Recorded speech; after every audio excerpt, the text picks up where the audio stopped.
Bismillahirrahmanirrahim. Assalamualaikum warahmatullahi wabarakatuh. Kepada yang terhormat Bapak Ibu dosen, penguji uji kinerja PPG Transformasi tahun 2025. Perkenalkan, saya Muhammad Irsyadul Ibad, mahasiswa PPG tahap 3 tahun 2025 di LPTK UIN Syekh Wasil Kediri dengan NIM 252 091 926. Pada hari ini, hari Jumat, tanggal 10 Oktober tahun 2025, saya akan melaksanakan uji kinerja di Madrasah Aliyah Negeri 2 Kota Malang, kelas 11 dengan materi Bugot. Terima kasih dan selamat menyaksikan. Wassalamualaikum warahmatullahi wabarakatuh. Bismillahirrahmanirrahim. Rabbi shrah li sadri wa yassir li amri wahlul 'uqdatam min lisani yafqahu qawli. Assalamualaikum warahmatullahi wabarakatuh.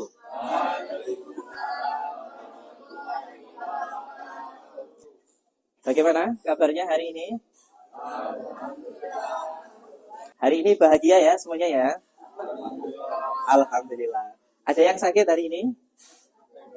Ada. Alhamdulillah, pada hari ini Allah masih memberikan kita nikmat sehat, nikmat iman, sehingga kita bisa melanjutkan aktivitas kita dalam kegiatan pembelajaran, terutamanya dalam pembelajaran fikih. Oleh karena itu, sebelum kita memulai pembelajaran, saya akan meminta salah satu di antara kalian, yaitu diwakili oleh ketua kelas ya, untuk ke depan memimpin doa sebelum memulai pembelajaran. Sebelum kita memulai pelajaran, mari kita berdoa sama-sama. Bismillahirrahmanirrahim. Allahumma la ilaha illallah bil islami wa Muhammadin nabiyyan wa rasulah. Terima kasih. Silakan duduk kembali. Baik, sebelum memasuki sesi yang lain, maka saya akan mencoba mengecek kehadiran kalian. Apakah hari ini semuanya masuk semua? Ada yang nggak hadir? Lengkap ya? Alhamdulillah. Oke. Alhamdulillah hari ini semuanya lengkap. Kira-kira ada nggak hari ini yang pakaiannya tidak lengkap? Lengkap semuanya? Mari kita membangunkan rasa sikap nasionalisme kita dengan bersama-sama menyanyikan salah satu lagu nasional, yaitu yang berjudul Bagimu Negeri. Oleh karena itu, untuk semuanya, silahkan berdiri.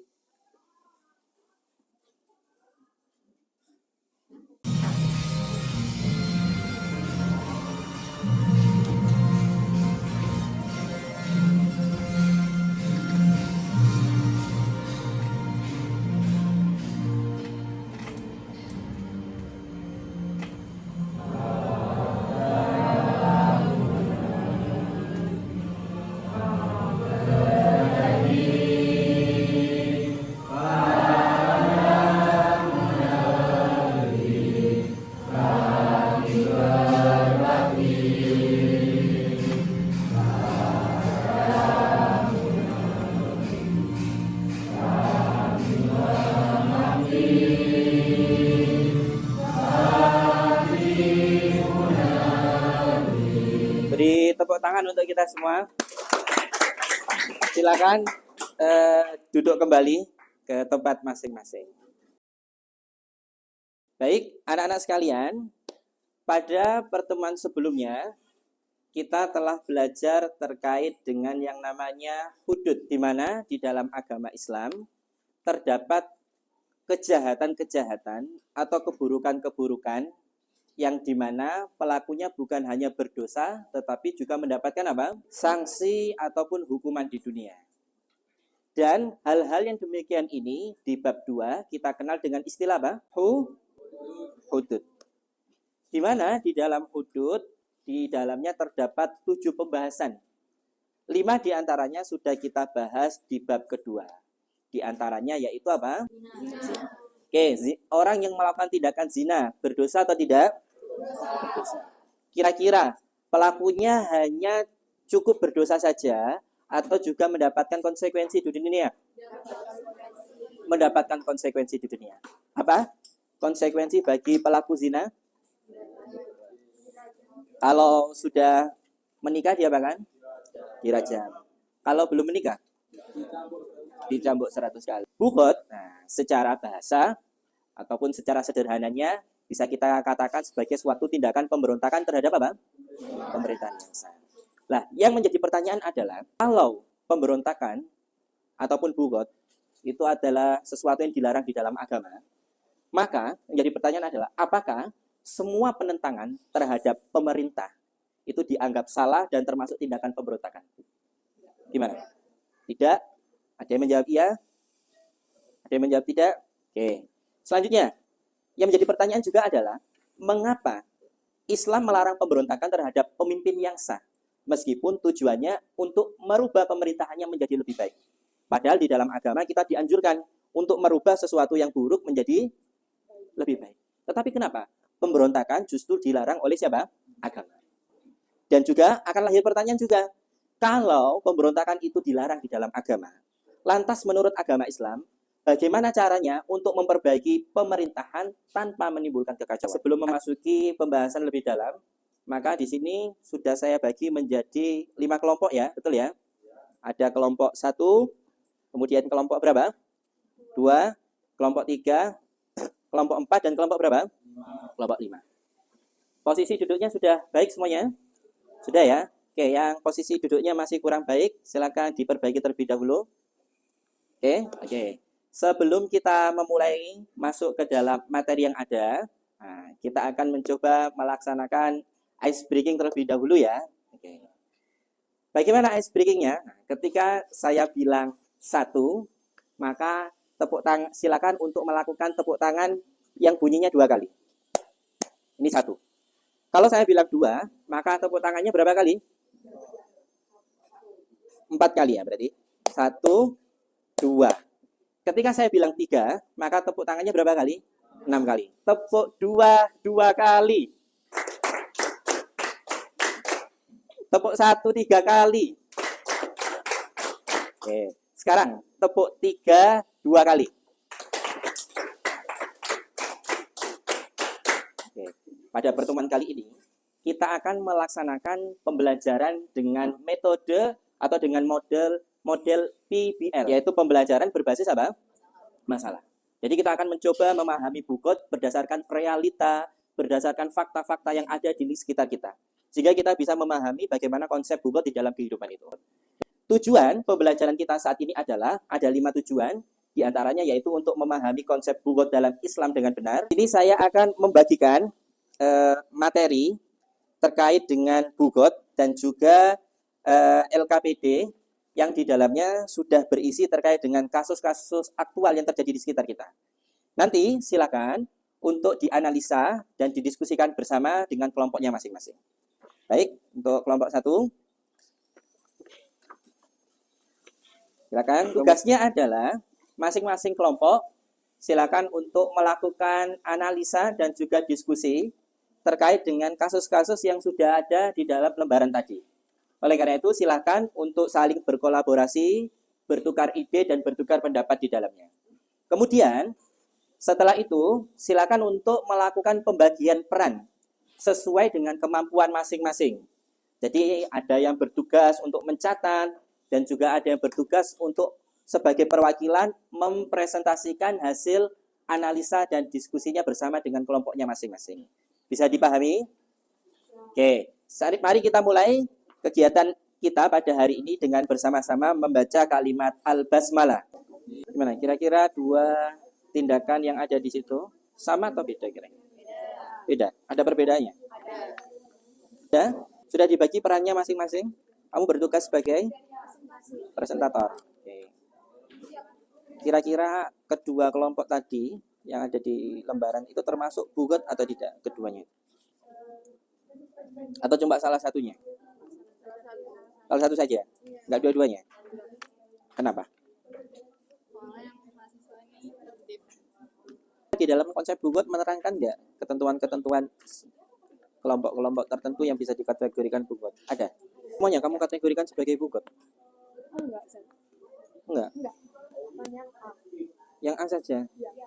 Enggak, yang B kan juga melakukan tindakan ketidakpatuhan di situ terhadap pemerintah. Tapi kan damai, Zat. Enggak, tidak menggunakan senjata. Berarti mereka mewujudkan tujuan politiknya dengan cara yang damai. Nah, yang Dari segi dampaknya ada nggak perbedaan antara berita yang A dan berita B? Ada. Kalau ada mungkin itu bisa dicantumkan di pertanyaan diskusi yang pertama. Kira-kira dari segi dampaknya yang membedakan apa di situ? Gimana? Dua kelompok tadi sama atau beda? Beda. Bukannya sama. Kan dua-duanya melakukan tindakan ketidaksetujuan terhadap pemerintah. Yang beda mana? Bukan budak. Ada pemimpinnya. Kira-kira gerakan, kalau sudah sampai gerakan bersenjata, kira-kira itu ada nggak seseorang yang bertugas memimpin di situ? Atau gerakan bersenjata itu timbul dengan sendirinya, masing-masing tiba-tiba bawa senjata? Kira-kira itu terstruktur atau tidak? Struktur. Berarti kira-kira ada pemimpinnya nggak di situ? Ada penggeraknya. Baik, sudah semuanya ya? Sudah selesai? Ada yang belum? Supaya kita fresh dalam mendengarkan presentasi yang akan disampaikan oleh teman-teman kita, maka saya ingin semuanya berdiri terlebih dahulu. Di sini ada 3 clue ya. Ada botak, ada batuk sakit ya, batuk, kemudian ada batik. Kalau saya bilang botak, maka bagian tubuh yang dipegang adalah bagian bajunya. Ini botak. Kalau saya bilang batuk, maka bagian kepalanya yang dipegang. Dan kalau saya bilang batik, maka bagian mana yang dipegang? Mulutnya. Oke. Botak, batik, batuk. Batuk, botak, batik. Batik, botak, batuk. Oke. Sudah, fokus semuanya ya. Oke, beri tepuk tangan untuk kita. Nanti kelompok 1, siapa perwakilannya? Silakan untuk maju ke depan menyampaikan hasil analisisnya. Tindakan kelompok putih dengan aktivitas mahasiswa ini kalau dilihat dari pandangan Islam itu sangat berbeda. Pertama, karena tindakan kelompok putih ini dia menggunakan senjata berat yang digunakan untuk kemudian merebut wilayah, dan hal ini itu menyebabkan korban jiwa di kalangan warga sipil. Nah, karena dia menggunakan senjata berat dan juga melakukan penyerangan di perebutan wilayah, maka kita bisa menyimpulkan kalau misalnya gerakan ini juga merupakan gerakan terstruktur yang memiliki komando tunggal, jadi dia juga memiliki pemimpin. Sebaliknya, aksi mahasiswa ini dia merupakan sebuah aksi yang dia itu dilakukan dengan damai dan tidak menggunakan senjata. Dia itu berlangsung bukan karena ada komando, tapi dari inisiatif mahasiswa sendiri. Terus, Oke. Berarti menurut analisis dan diskusi kelompok 1, mereka mencoba membedakan dari segi tindakannya terlebih dahulu ya. Berarti memang benar-benar berbeda ya antara berita yang A dengan berita yang B tindakannya. Kalau berita A itu lebih cenderung menggunakan tindakan apa di situ?